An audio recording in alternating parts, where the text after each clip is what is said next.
Hello everyone, क्या हाल है आप सबका। Welcome to my channel teach English with Harry. दोस्तों, इंग्लिश सीखने का सबसे आसान तरीका होता है stories.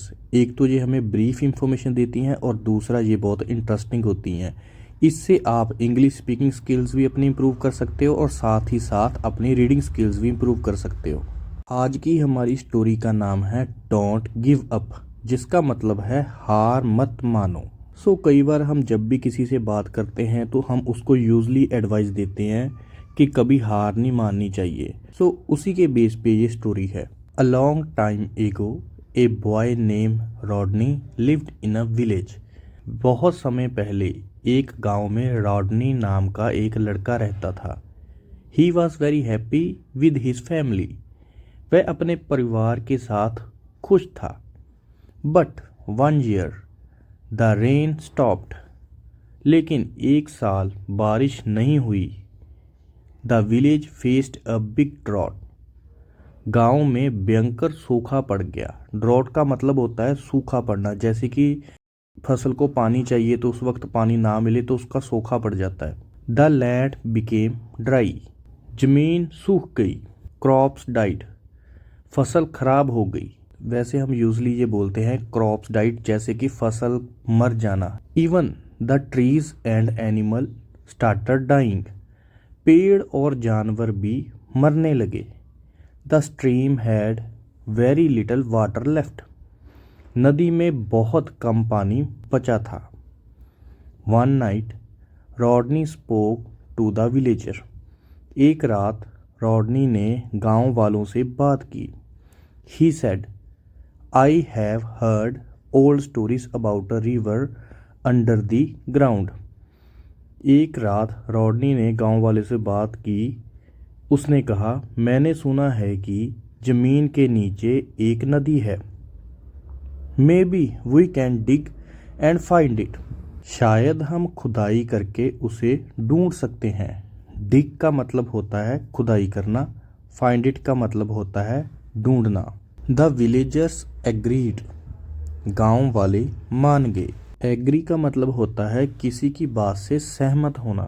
They started digging together.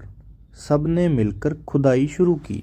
But after a few days they got tired and give up. लेकिन कुछ दिनों बाद वो थक गए और काम छोड़ दिया। टायर्ड का मतलब होता है थक जाना। गिव अप का मतलब होता है छोड़ना। Rodney didn't stop. रॉडनी नहीं रुका। He said, I believe we will find water. उसने कहा, मुझे विश्वास है कि हमें पानी मिलेगा। I would not give up. मैं हार नहीं मानूंगा। ही डग एवरी डे। डिग की जो सेकंड फॉर्म है उसे डग बोलते हैं। वह हर दिन खुदाई करता रहा।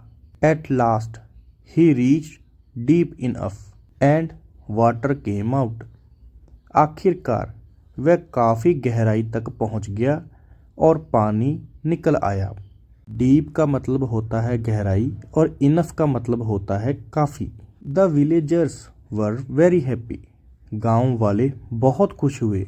रॉडनीज hard work saved the whole village. Rodney की मेहनत ने पूरे गांव को बचा लिया। He told them, never give up too soon, keep going.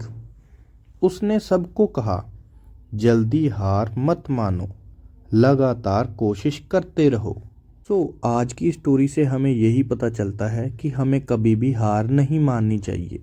चलिए कुछ इम्पोर्टेंट वर्ड्स की बात करते हैं जो आज हमने सीखे हैं। गिव अप, हार मानना।